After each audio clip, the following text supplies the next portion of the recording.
My name is Fred Emerine, and welcome to Student Loan Consolidation for Federal Loans.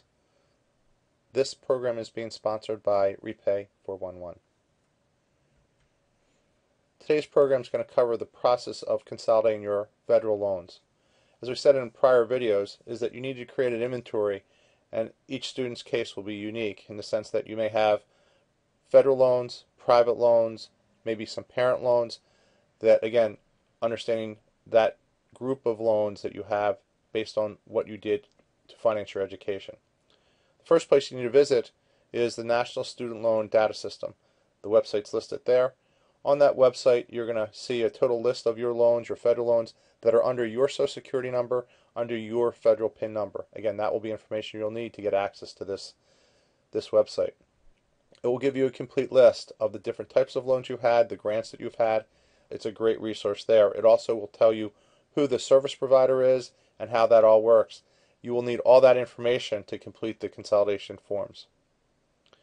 We recommend you use the online process. Again, the website will be in the upcoming slide, but you go through that process online is much more efficient in our view. But if you have issues with getting it completed, sometimes a letter is better than just email. So just so you know that process if you run into some conflicts. We also recommend that you do the direct consolidation. Loans that were prior to July 1st of 2010, some students may have FFEL loans, and that would be dependent on the school you attended or the process that the schools had. After July 1st, 2010, all loans were direct federal loans. Why do we recommend the direct consolidation? The biggest reason is on the direct consolidation, if you work in the nonprofit arena, you need to have direct loans to qualify for the loan forgiveness. So it is our recommendation that you do it there. Here's just a sample of what the National Student Loan Data System looks like. Again, you can see each of the loans there, when you took out the loans. Again, I would verify all this. And then also on the left-hand side, which isn't really shown well here, is there are hyperlinks to each one of those numbers of your loan details. So who is your servicer, who is the originator, all those type of things are important, and you'll need that information to complete the consolidation form. So what are the different types of student loans? Again, you saw on that page there that each student's award letter and each year had different types. So you could have a subsidized Stafford loan and an unsubsidized loan. You could have a Perkins. Again, the numbers of loans that you have will be dependent. If you went to graduate school is another example. But you need to separate those out and see how that's going to work for you when you load in the information. What you may not have noticed is your Parent Plus loans were not listed. So your parents may have borrowed money for your benefit, and those loans are not shown there. They cannot be consolidated under your Social Security or PIN number. They are legally your parents' loan. Now you may be responsible for those loans, but your parents will have to do a separate consolidation. And in their case, if you have multiple children or brothers and sisters, the parents will have to consolidate each of those groups to make it functional for each of you. As you saw here, there's just a quick list of some of the loans. You could have direct or FFEL. You could have a Perkins. You could have a subsidized, unsubsidized. You could have a Grad Plus. They're just some of the samples, and there's some other loans that are out there that may show up on that report.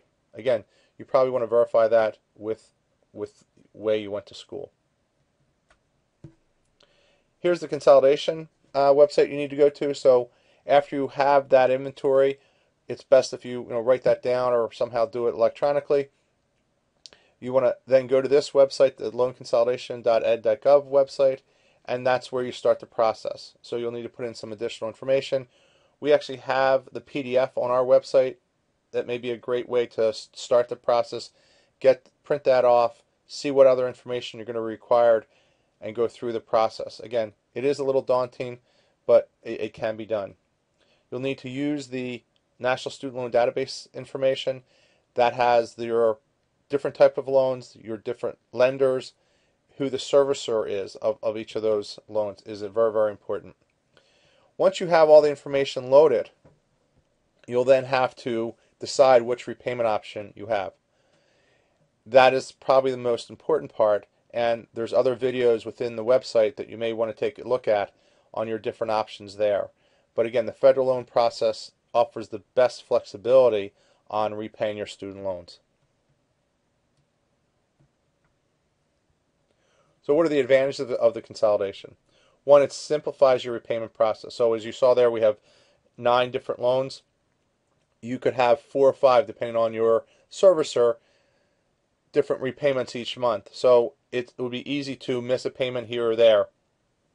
The loan consolidation will reduce your risk of missing a payment and having a default. You want to avoid default at all costs because the penalties and interest that's being charged are severe. The federal loan program also offers the best amount of options, repayment options that you have. Again, you need to consider that as part of this process. Also, if you do the direct consolidation, you'll qualify for the Federal Service Loan Forgiveness Program, where if you have FFEL loans, you consolidate there, they do not qualify. But also check your employer, your HR departments. Different companies offer different incentive programs that may be an additional to the ones that are offered by the federal government.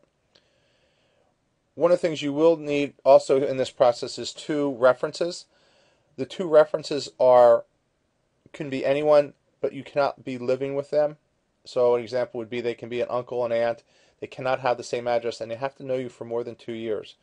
They are not co-signers. So unlike a private loan where the co-signer is legally obligated as part of that process, these are just reference people. They are not co-signers.